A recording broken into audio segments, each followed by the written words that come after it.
আমাদের ভাগ্যটা খুব ভালো টুনি। দেখেছো এবার কতগুলো নারকেল হয়েছে। এই সব নারকেল বিক্রি করতে পারলে অনেক টাকা পাওয়া যাবে। বাবা, নারকেল বিক্রি করে কিন্তু আমাকে একটা সাইকেল কিনে দিবে। আমার অনেক দিনের শখ, আমি সাইকেল চালিয়ে পুরো পার্ক ঘুরে বেড়াবো।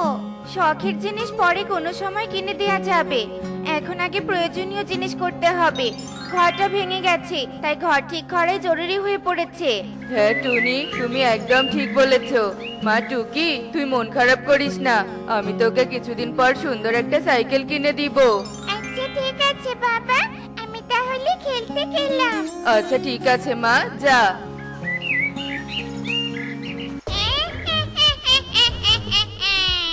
লা লা লা লা লা, লা লা লা লা লা।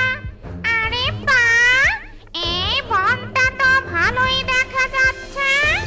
ও মা, ওই পুকুর পাড়ে দেখছি সারি সারি নারকেল গাছও আছে। নারকেল খেতে তো আমি খুব পছন্দ করি। আজ থেকে আমি এই পুকুর পাড়েই থাকবো। এরপর ডাইনি টোনার পুকুর পাড়ে চলে আসে আর গাছে উঠে নারকেল পেড়ে গপ গপ করে খেতে থাকে।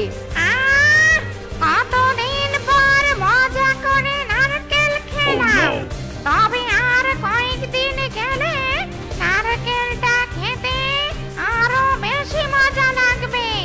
যাই, এখন আমি আমার রাস্তানা থেকে জিনিসপত্রগুলো নিয়ে আসি। কনক, আজ খেলা করবি না? না, কনক আজ খেলা করবে না, কারণ কনক আজ পিঠা খাবে। তুই পিঠার দিকে নজর দিবি না, তোকে কিন্তু একটা পিঠাও দিব না। একটা পিঠা দিলে কি হবে কাকুলি মাসি? তোমার পিঠা ভেজে গন্ধেছে, আমার পিঠা খেতে খুব ইচ্ছে করছে। আমাদের পুকুর পাড়ে অনেক নারকেল গাছে নারকেল ধরেছে। তুমি যদি আমাকে পিঠা খেতে দাও, তাহলে আমি তোমাকে একটা নারকেল এনে দিব। আগে নারকেল এনে দে, তারপর তোকে পিঠা খেতে দিব। আচ্ছা ঠিক আছে মাসি, আমি এক্ষুনি নারকেল পেড়ে নিয়ে আসছি। এরপর টুকি তাড়াতাড়ি পুকুর পাড়ে চলে আসে আর গাছে উঠে একটা নারকেল পেড়ে নিয়ে সেখান থেকে চলে যায়। আর তখনই ডাইনি সেখানে আসে। ও, এভাবে তোরা আমার দখল করা নারকেল গাছ থেকে নারকেল চুরি করে নিয়ে যাস? দাঁড়া, আমি আগে একটা ঘর বানাই, তারপর তোদের শায়েস্তা করব। এ কথা বলে ডাইনি তার জাদু শক্তি দিয়ে পুকুরের পানিতে একটা সোনার ঘর বানিয়ে ফেলে। আমার আস্তানা বানিয়ে ফেলেছি, এবার দেখব কি করে শয়তান পাখিরা আমার নারকেল চুরি করে নিয়ে যায়। কাকুলি মাসি, এই নাও তোমার নারকেল, এবার আমাকে পিঠা খেতে দাও। দে দেখি নারকেলটা ভালো নাকি পচা। এই নারকেল তো পচা। পচা নারকেল নিয়ে পিঠা খেতে এসেছিস? তোকে কোনো পিঠা দিতে পারবো না, যা এখান থেকে। কাকুলি মাসি, তুমি মিথ্যে বলছো কেন? নারকেলটা তো ভালোই আছে। এই তো কি, আয় তুই আমার মায়ের থেকে বেশি বুঝিস নাকি যে আমার মাকে মিথ্যেবাদী বলছিস? তোর সাথে আর কখনো আমি খেলবো না, আমাদের বাড়ি থেকে চলে যা বলছি। এরপর টুকি আর কিছু না বলে মন খারাপ করে বাড়িতে চলে আসে। মা টুকি, তোকে মন খারাপ দেখাচ্ছে কেন? কি হয়েছে রে মা, বল আমাকে। জানো মা, কাকুলি মাসি। তারপর টুকি টুনিকে সব কথা খুলে বলে। শয়তান কাকুলি নারকেল নেয়ার জন্য তোর সাথে এমন করেছে রে মা। তবে মন খারাপ করিস না, তোর বাবা নারকেল বিক্রি করলে আমি পিঠা বানানোর জিনিসপত্র আনতে বলবো, আর তোকে অনেক মজার মজার পিঠা বানিয়ে দিব। না না, আমি এক্ষুনি পিঠা খাবো মা, আমার যে এখন পিঠা খেতে খুব ইচ্ছে করছে। আচ্ছা ঠিক আছে, তুই তাহলে তোর সখী মাসির কাছ থেকে এক বাটি আটা নিয়ে আয়, আর আমি নারকেল পেড়ে নিয়ে আসি। আজ তোকে নারকেলের পুলি পিঠা বানিয়ে দিব। সত্যি বলছো মা? কি মজা, কি মজা, আমি মজা করে আজ পিঠা খাবো। এরপর টুকি খুশিতে আটা আনতে সুখীর বাড়িতে চলে যায়, আর টুনি নারকেল নেয়ার জন্য পুকুর পাড়ে চলে আসে। আর যেই না নারকেল পাড়তে যাবে, তখনই ডাইনি সোনার ঘরের ভেতর থেকে জাদুর আয়না দিয়ে টুনিকে দেখে ফেলে। আয় পাখি আয়, দাঁড়া বলছি, দাঁড়া। কথা বলছে? আশেপাশে তো কাউকে দেখতে পাচ্ছি না। এ কি, আমাদের পুকুরে সোনার ঘর কি করে এলো? তোর এত বড় সাহস, তুই আমার দখল করা নারকেল গাছ থেকে নারকেল চুরি করতে এসেছিস? জানিস তোকে আমি কি করতে পারি? ডাইনি দিদি, কি বলছো এসব? এটা তো আমাদের পুকুর, আর পুকুরের পাড়ে নারকেল গাছগুলো তো আমাদের। তাহলে চুরি করতে আসবো কেন? এই গাছ আর পুকুর শুধুই আমার, কারণ আমি দখল করেছি। তুমি দখল করলে তো হবে না, আমরা তো কষ্ট করে গাছগুলো লাগিয়েছি। তোর এত বড় সাহস, আমার মুখে মুখে কথা বলছিস? আমার শক্তি সম্পর্কে তো দেখছি তোর কোনোই ধারণা নেই। দাঁড়া, এক্ষুনি তোকে শক্তি দেখাচ্ছি। এ কথা বলে ডাইনি টুনিকে একটি বোতলে বন্দি করে ফেলে আর সোনার ঘরে চলে যায়। আর এদিকে টুকি আটা নিয়ে বাড়িতে চলে আসে। মা, দেখো আমি আটা নিয়ে এসেছি। কি ব্যাপার, মা নারকেল নিয়ে এখনো বাড়িতে আসেনি? আটাগুলো রেখে আমি মায়ের কাছে যাই।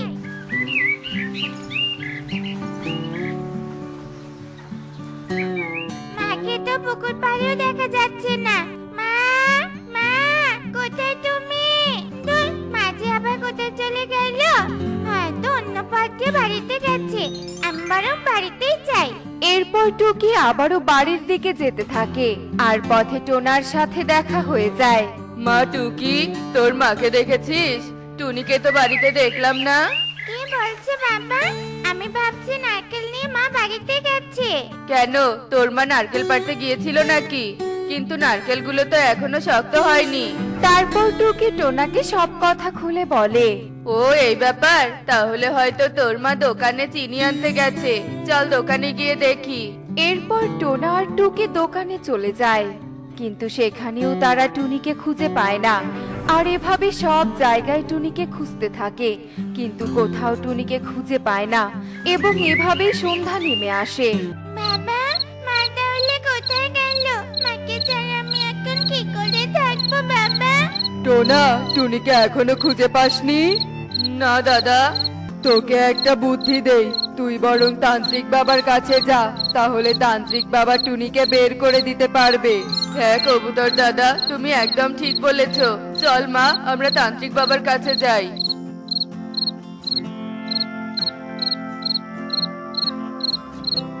তান্ত্রিক বাবা, আমাকে সাহায্য করুন, আমি যে বড্ড বিপদে পড়েছি। আচ্ছা বল দেখি, কি বিপদে পড়েছিস? আমার বউ টুনি হারিয়ে গেছে, পুরো বন ঘুরেও কোথাও তাকে খুঁজে পাচ্ছি না, তাই আপনার কাছে এলাম বাবা। আচ্ছা ঠিক আছে, আমি দেখছি কোথায় আছে তোর বউ। এরপর তান্ত্রিক চোখ বন্ধ করে ডাইনির কাজকর্ম সব দেখে ফেলে। টুনিকে ডাইনি এমন জায়গায় রেখেছে যে সারা দিন রাত খুঁজলেও তোরা তাকে খুঁজে পাবি না। মানে ডাইনি টুনিকে কোথায় নিয়ে গেছে? দূরে কোথাও নিয়ে যায়নি, তোদের পুকুরেই আছে। ডাইনি তো নারকেল খাওয়ার জন্য পুকুরে সোনার ঘর বানিয়ে পাহারা দিচ্ছে। টুনি নারকেল পাড়তে গিয়েছিল আর ডাইনি টুনিকে ধরে ফেলেছে। তাহলে কি আর টুনিকে আর কখনো ফিরে পাবো না তান্ত্রিক বাবা? আপনি টুনিকে মুক্ত করার ব্যবস্থা করুন তান্ত্রিক বাবা, ব্যবস্থা করুন। অবশ্যই টুনিকে ফিরে পাবি। এই নে মন্ত্রপুত জল, এই জল ডাইনির শরীরে ছিটিয়ে দিলেই ডাইনি ভস্ম হয়ে যাবে আর টুনি মুক্ত হয়ে যাবে। আচ্ছা ঠিক আছে তান্ত্রিক বাবা, আপনাকে অনেক ধন্যবাদ। এরপর টোনা তাড়াতাড়ি সেখান থেকে পুকুর পাড়ে চলে আসে। ডাইনি, তোর কাছে নারকেল চুরি করলাম, দেখি তুই কি করে আমার ক্ষতি করতে পারিস। কার এত বড় সাহস, চিৎকার করে আমাকে ডেকে নারকেল চুরি করছে?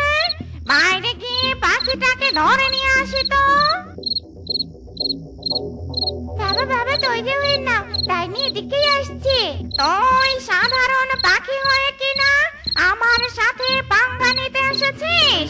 তুই জানিস আমি এক জাদু শক্তির অধিকারিণী ডাইনি, আমি তোকে এক্ষুনি শেষ করে দিব। তোর মতো আমার শক্তি না থাকলেও বুদ্ধি তো আছে, বুদ্ধি দিয়ে তোকে শেষ করব। এরপর ডাইনি যেই না টোনার দিকে এগিয়ে আসে আর তখনই টোনা তান্ত্রিকের দেয়া মন্ত্রপুত জল ডাইনির শরীরে ছিটিয়ে দেয় আর ডাইনি সাথে সাথে ভস্ম হয়ে যায় আর টুনি বোতল থেকে বাহিরে বেরিয়ে আসে। শয়তান ডাইনি, তোর কাহিনী এখানেই শেষ। টোনা, তুমি কি করে ডাইনিকে শেষ করে দিলে? তারপর টোনা টুনিকে সব কথা খুলে বলে। আমাদের পুকুরে যখন ডাইনি সোনার ঘর বানিয়েছে তখন ওই ঘর আমাদের। চলো আমরা ঘরটা নিয়ে বাড়িতে চলে যাই।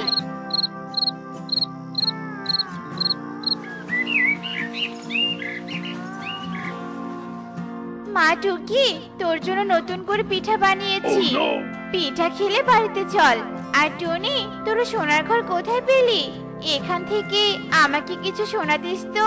সোনার ঘর দেখেই তো লোভে পড়ে টুকিকে পিঠা খেতে ডাকছো। আমার মেয়ের কাছে নারকেল নিয়ে একটা পিঠা পর্যন্ত দাওনি, আর এখন আমি আমার মেয়েকে পিঠা বানিয়ে খাওয়াতেই পারবো। টুনির মুখে এসব কথা শুনে কাকলি লজ্জা পেয়ে সেখান থেকে চলে যায়। টুনি, এই দেখ আমি তোদের জন্য কি নিয়ে এসেছি। সুখী দিদি, তুমি আমাদের জন্য কি নিয়ে এসেছো দেখি? ও মা, এ তো আম। তুমি পাকা আমগুলো আমাদের জন্য নিয়ে এসেছো?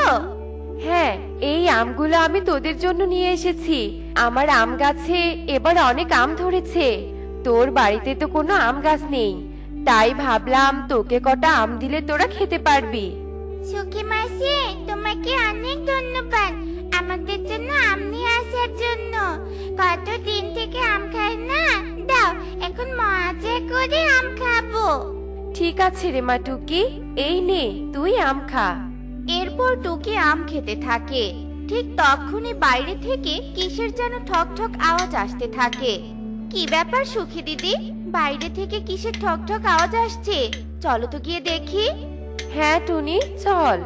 টুনি ও সুখী পায়রা ঘরের বাইরে আসে আর এসে দেখতে পায় কালু কাকু কাকুলি টুনির ঘরের পাশে একটা নতুন করে ঘর দিচ্ছে। তা দেখে টুনি বলতে থাকে, এ কি দাদা, তোমরা এখানে ঘর বানাচ্ছ কেন? এ বনে তো তোমাদেরকে আগে কখনো দেখিনি। আমাদেরকে এ বনে আগে দেখবে কি করে? আমরা তো এই বনে নতুন এসেছি, আর আজ থেকে আমরা এখানেই থাকবো। তোমরা দয়া করে আমাদেরকে এখানে থাকতে দাও। আচ্ছা ঠিক আছে, তোমরা আজ থেকে এখানেই থাকতে পারো। আর তোমরা তো আমাদের বনের অতিথি, তাই তোমরা আজ রাতে আমার ঘরেই খাবার খাবে। আচ্ছা বেশ, তাই হবে। আমরা আজ রাতে তোমার ঘরে খাবার খাবো। এভাবে রাত হয়ে আসে আর টুনি কালু কাকু কাকুলির জন্য বিরিয়ানি রান্না করে। কালু কাকু কাকুলি টুনির ঘরে এসে মজা করে বিরিয়ানি খায়। টুনি বোন, তোমাকে অনেক ধন্যবাদ আমাদেরকে এত মজাদার খাবার খাওয়ানোর জন্য। এখন তো অনেক রাত হয়েছে, আমরা আমাদের ঘরে যাই, তোমরা শুয়ে পড়ো। আচ্ছা ঠিক আছে দিদি, তোমরা তোমাদের ঘরে ফিরে যাও। এরপর কালু কাকু কাকুলি তাদের ঘরে চলে যায় আর টুনি ও টুকি শুয়ে পড়ে। আর কিছুক্ষণ পর অনেক জোরে সাউন্ড বক্সের আওয়াজ টুনির ঘরে আসতে থাকে আর টুকির ঘুম ভেঙে যায়। মা, কোথা থেকে এত জোরে গানের আওয়াজ আসছে? আমি তো গানের শব্দে ঘুমাতেই পারছি না। আরে তাই তো, কে এত রাতে গান বাজাচ্ছে? এ বনে তো কারো বিয়ে নয় যে বিয়ে বাড়িতে গান বাজবে। তাহলে কে এত রাতে পাখিদের ঘুম নষ্ট করে গান বাজাচ্ছে? দেখি তো গিয়ে। কালু দাদা, ও কালু দাদা, দরজাটা একটু খোলো। এত রাতে গান বাজাচ্ছ কেন? গানটা বন্ধ করো। ও কালু দাদা। কালু কাকু কাকুলি হেডফোন কানে দিয়ে নাচছিল, তাই তারা টুনির কোনো কথাই শুনতে পায় না। টুনি উপায় না পেয়ে ঘরে চলে আসে আর এসে দেখে টুকি ঘুমিয়ে পড়েছে। আর এভাবেই রাত গড়িয়ে ভোর হয়ে আসে আর টুনি বনের পাখিদের নিয়ে কালু কাকের ঘরে যায়। এ কি, তোমরা সবাই আমাদের বাড়িতে কেন? কালু দাদা, তোমরা অনেক রাত পর্যন্ত গান বাজনা করো, বনের পাখিরা শান্তি করে ঘুমাতে পারেনি। তাই আমরা সিদ্ধান্ত নিয়েছি তোমরা এ বনে থাকতে পারবে না, তোমরা অন্য বনে চলে যাও। এসব তোমরা কি বলছো? আমরা যা বলেছি ভেবেচিন্তে বলেছি, তোমরা এখন এখান থেকে আসতে পারো। এরপর কালু কাক ও কাকুলি সেখান থেকে চলে যায় আর কালু কাক মনে মনে বলতে থাকে, শয়তান পাখি, তোরা আমাদের বন থেকে তাড়িয়ে দিলি তো, এর শোধ আমি নিয়েই ছাড়বো। তোদেরকে আমি কিছুতেই শান্তিতে থাকতে দিব না। টুনি জানিস, এবার আমার জমিতে অনেক ফসল হয়েছে। জমি দেখে একদম মনটা ভরে গেল। 2-1 দিনের মধ্যেই ফসল ঘরে তুলতে পারবো। এ তো অনেক খুশির খবর। তবে যত তাড়াতাড়ি পারো ফসলগুলো ঘরে তুলে ফেলো, তাহলে আর চিন্তা থাকবে না। হ্যাঁ টুনি, আমিও সেটাই ভাবছি। আজ তবে আমি আসি, পরে আবার আড্ডা দেয়া যাবে। এভাবে সেই দিন কেটে যায়। আর পরের দিন সুখী পায়রা তার ফসলের জমিতে গিয়ে দেখে জমির সব ফসল নষ্ট হয়ে গেছে। এ কি, আমার জমির ফসলগুলো নষ্ট হলো কি করে? কালকেই তো সবকিছু ঠিক ছিল। এক রাতের মধ্যে কি এমন হলো যার কারণে ফসলগুলো এভাবে নষ্ট হয়ে গেল? আমি যে কিছুই বুঝতে পারছি না। মা, তুমি না বলেছিলে আমাদের জমিতে অনেক সবজি হয়েছে? আমার সবজি জমি দেখতে ভীষণ ইচ্ছে করছে। চলো না মা, আমরা সবজি জমিতে যাই। আচ্ছা ঠিক আছে রে মা, চল আমি তোকে সবজি জমিতে নিয়ে যাই। মা, সবজিগুলো এমন হয়েছে কেন? মনে হচ্ছে সব পচে গেছে। হ্যাঁ রে মা, তুই তো ঠিকই বলেছিস, সবজিগুলো সব পচে নষ্ট হয়ে গেছে। কিন্তু এমনটা তো হওয়ার কথা ছিল না। সবজিগুলো নষ্ট হয়ে গেল কি করে? আমাদের যে অনেক বড় ক্ষতি হয়ে গেল। টুনি যখন এসব কথা বলছিল, ঠিক তখনই সেখানে সুখী পায়রা আসে আর টুনিকে বলতে থাকে, এ কি টুনি, তোর জমির সবজিগুলোতে দেখছি পচে গেছে, ঠিক যেমন আমার জমির ফসলগুলো নষ্ট হয়ে গেছে। কি বলছো সুখী দিদি? তোমার জমির ফসলও নষ্ট হয়ে গেছে? কিন্তু এমনটা তো হওয়ার কথা নয়। হ্যাঁ, আমিও তো সেটাই ভাবছি। আমাদের বনে আবার কারো কুনজর পড়লো না তো? কার কোন নজর পড়বে? আমাদের বনে কে এমন আছে যে বনের পাখিদের ক্ষতি করতে চায়? সেটা তো আমি জানি না রে টুনি, তবে নিশ্চয়ই কেউ তো আছে যে আমাদের ক্ষতি করতে চায়। টুনি ও সুখী পায়রার জমির ফসল নষ্ট হওয়ায় তারা অনেক চিন্তায় পড়ে যায়। আর এভাবেই কয়েকদিন কেটে যায়। আর একদিন কালু কাক তোতার জমির পাশে গিয়ে বলতে থাকে, আরে বাহ, এই জমিটাতে তো দেখছি ফসল বেশ ভালোই হয়েছে। তবে এই জমিটাও আজ নষ্ট করে দিতে হবে। এই বনের কোনো পাখিকে আমি শান্তিতে থাকতে দিব না। এক্ষুনি আমি এই জমিতে কীটনাশক মিশিয়ে দিব, আর কেউ তো বুঝতেও পারবে না। আরে, এই পাখি তো দেখছি ভারী দুষ্টু। বনের পাখিদের ক্ষতি করতে চায়। না না না না না না, এই দুষ্ট পাখিকে এক্ষুনি আটকাতে হবে। এই দুষ্ট পাখি, তুমি বনের পাখিদের ক্ষতি করতে চাও কেন? বনের পাখিদের একদম ক্ষতি করবে না, বুঝলে? কে কে কথা বলছো? আমি মেঘ কথা বলছি। তুমি এক্ষুনি এখান থেকে চলে যাও। বনের পাখিদের ক্ষতি করো না। ও, তুমি মেঘ কথা বলছো? ভালো কথা, তবে তুমি আমাকে বাধা দিতে এসো না। আমি তোমার কোনো কথাই শুনবো না। আমি এ বনের কোনো পাখিকে ভালো থাকতে দিব না। এ কথা বলে কালু কাক তোতার জমিতে ঔষধ মিশিয়ে দিতে ধরে। আর কালু কাক মেঘের কথা না শোনায় মেঘ ভীষণ রেগে যায়। আর মেঘ জাদু করে কালু কাককে একটা গাছের সঙ্গে বেঁধে ফেলে। ছেড়ে দাও বলছি, আমাকে ছেড়ে দাও। আমি আর ব্যথা সহ্য করতে পারছি না। আমাকে ছেড়ে দাও। মেঘ, আমার ভুল হয়েছে, আমাকে তুমি ছেড়ে দাও। কালু কাকের চিৎকার শুনে বনের পাখিরা সেখানে চলে আসে আর মেঘকে দেখতে পায়। কি হয়েছে মেঘ? তুমি কালু দাদাকে এভাবে বেঁধে রেখেছো কেন? আর কালু দাদার তো এ বনে থাকার কথা নয়। কালু দাদা এ বনে এসেছে কেন? এরপর মেঘ টুনিকে সব কথা খুলে বলে। সব শুনে টুনি বলতে থাকে, ও আচ্ছা, এই ব্যাপার। তার মানে কালু দাদা এতদিন থেকে বনের পাখিদের জমির ফসল নষ্ট করে দিয়েছে। মেঘ, তুমি কালু দাদাকে গাছের সঙ্গে বেঁধে রেখে একদম ঠিক করেছো। তোমরা আমাকে ক্ষমা করে দাও, আমার ভুল হয়ে গেছে। আসলে তোমরা আমাকে বন থেকে তাড়িয়ে দিয়েছিলে বলে আমি তোমাদের ওপর প্রতিশোধ নিতে চেয়েছিলাম। আমি অনেক বড় ভুল করেছি। আমার এমনটা করা উচিত হয়নি।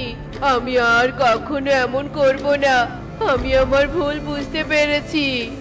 এরপর বনের পাখিরা কালু কাককে ক্ষমা করে দেয় আর মেঘও কালু কাককে ছেড়ে দেয়। এরপর থেকে কালু কাক ভালো ও সৎ পাখি হয়ে যায়।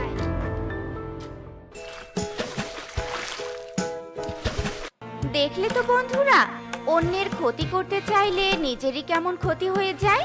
তাই আমরা কখনোই অন্যের ক্ষতি করব না। এমনই সব মজার মজার শিক্ষণীয় টুনি পাখির গল্প দেখতে আমাদের পাশেই থেকো। আর গল্পগুলো কেমন হচ্ছে তা কমেন্টে জানাতে ভুলো না কিন্তু। Bye bye.